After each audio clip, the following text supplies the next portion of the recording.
In the Sumy direction, Ukrainian forces have seized the initiative, moving from a defensive posture to a broad counteroffensive that is steadily reshaping the front line. The momentum shift is allowing Ukrainian units to dictate the pace of battle, breaking down Russian cohesion and allowing elite enemy forces to be encircled.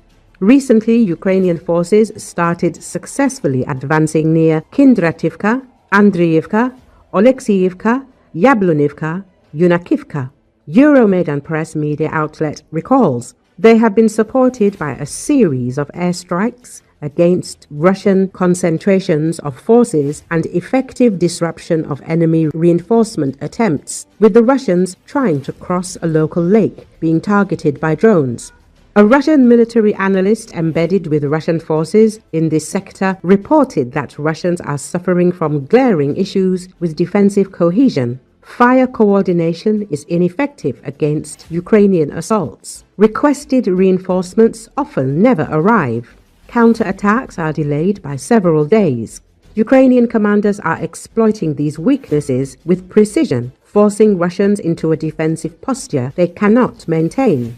Russia's operational mindset, long focused on continuous offensives, appears to have eroded its ability to mount an effective defense. In pursuit of gains during the summer offensive, Russian commanders committed vast reserves of armor and manpower, leaving little left to plug gaps when momentum stalled. The fighting in Kursk was particularly costly. Armored vehicles were destroyed in huge numbers, forcing Russia to rely on infantry, motorcycles, and small assault teams. Now in Sumy, most Russian soldiers move on foot, taking them days to reach the front line, and they can't respond effectively when Ukrainians attack, Euromaidan Press says. Additionally, North Korean troops were annihilated by Ukrainian cluster munitions, 200 soldiers at a time, and the Russian infantry that remains is exhausted, making the Russian Sumy front thinly manned and dangerously vulnerable. Faced with this unfolding crisis, Russian command has attempted to reinforce the sector with a battalion from the 810th Naval Infantry Brigade tasked with stabilizing Kindrativka.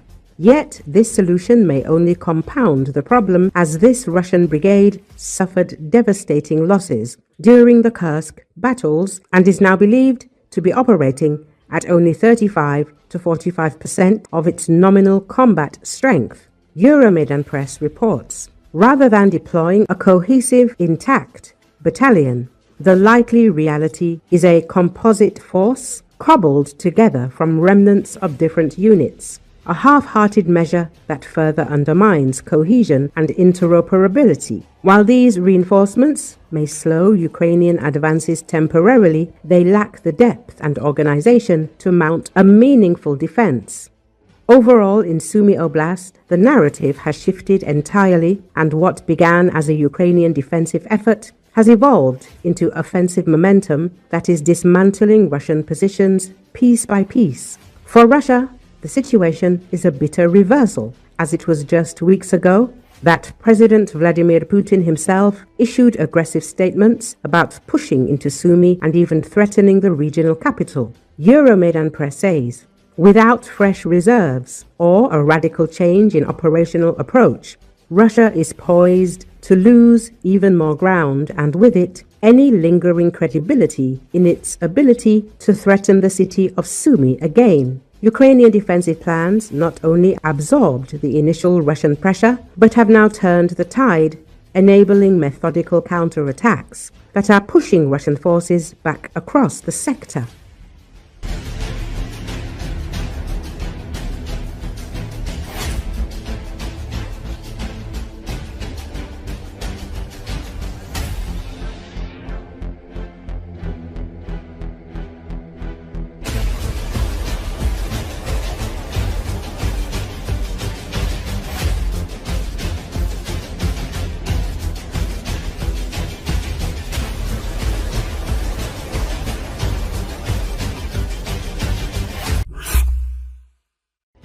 While the Allies continue to discuss how to strengthen Ukraine's security, Kiev is betting on its own developments.